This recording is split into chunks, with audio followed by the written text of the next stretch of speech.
मेरी मम्मी हमेशा से मेरे पापा के साथ उनके कमरे में सोने से डरती थी। जब मैं मम्मी पापा के कमरे से मैं सोती तो अगली सुबह उनकी हालत बहुत ख़राब होती। वो ठीक से चल भी नहीं पाती और हमेशा रोते हुए पापा के कमरे से बाहर आती है।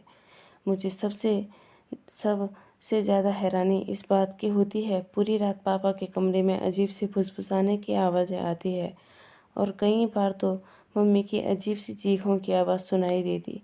जब सुबह मम्मी के कमरे से बाहर आती तो उन्हें देखकर ऐसा लगता कि जैसे पूरी रात उनके साथ कुछ बहुत गलत हुआ हो। लेकिन जब मैं पापा को देखती तो वो हमेशा खुश होते और हंसते हुए कमरे से बाहर आते और काम पर चले जाते। जब मैं छोटी थी तो एक बार मैंने मम्मी से इसके बारे में पूछने की कोशिश भी की थी, लेकिन मम्मी बहुत गुस्सा हो गई। मगर अब मैं बड़ी हो चुकी थी, इसलिए अब मैं यह सब और बर्दाश्त नहीं कर सकती थी।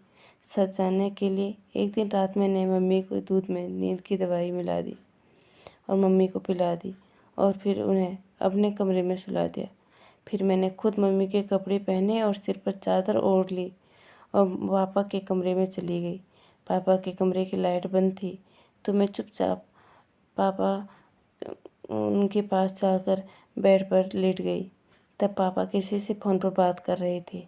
मेरी सांसें और दिल की धड़कन बहुत तेज़ चल रही थी, लेकिन जैसे तैसे मैंने अपनी सांसों पर काबू पाया और पापा को पता नहीं चलने दिया कि यह मम्मी नहीं मैं हूँ। फिर कुछ देर बाद फ़ोन को होल्ड कर रख कर पापा मेरे और करीब आए और बोले, आज मेरा मूड बिल्कुल भी नहीं है, इसलिए चुपचाप सो जाओ। मुझे उनकी बात समझ तो नहीं आई, लेकिन मैं चुप रही। फिर भी काफ़ी देर तक पापा फ़ोन पर बात करते रहे तो मेरी आंख पता नहीं कब लग गई। सुबह जब मेरी आंख खुली तो पापा सो ही रहे थे।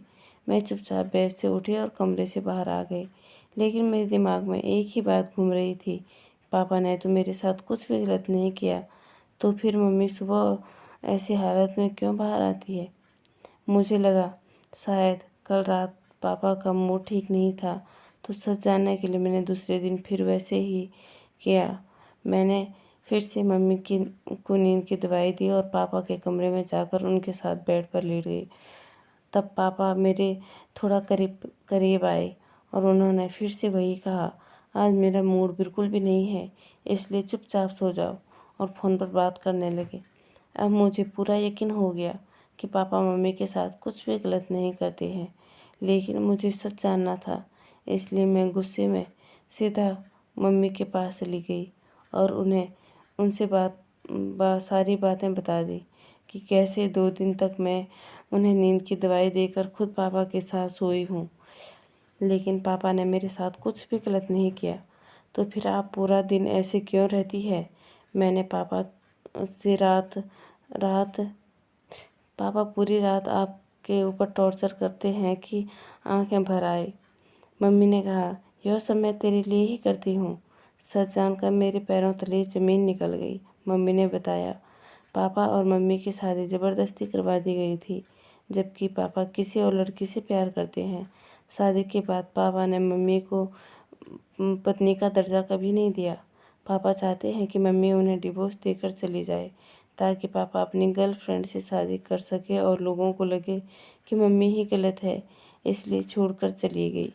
मम्मी की यह भी बताया कि उन्हें दुख पहुंचाने के लिए पापा हर रात मम्मी को ज़बरदस्ती अपने साथ सुलाते और उनके सामने ही अपनी गर्लफ्रेंड से फ़ोन पर घंटों बातें करते। जब कभी मम्मी पापा को ऐसा करने से रोकती तो पापा मम्मी को पीटते और मम्मी को रोने की और चिल्लाने की धीमी सी आवाज़ें मुझे मेरे कमरे में भी सुनाई देती। तब मेरी समझ में आया कि पापा ने का कहने का मतलब था कि आज उनका लड़ने का बिल्कुल भी मूड नहीं है। पूरा सच जानकर मैं अपने खातिर मम्मी पर यह जुर्म होते हुए नहीं देख सकती थी, क्योंकि मम्मी मेरे अच्छे फ्यूचर के लिए ही पापा के साथ रहने को मजबूर थी। मैंने उसी दिन नाना को फ़ोन किया और घर बुला लिया और उन्हें पूरी सच्चाई बता दी।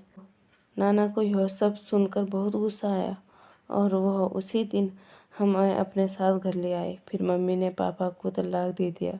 अब मैं और मम्मी नाना के घर में एक साथ हमेशा खुश रहते हैं और मम्मी को एक अच्छी जॉब भी मिल गई है। कहानी सुनने के लिए धन्यवाद। चैनल को सब्सक्राइब जरूर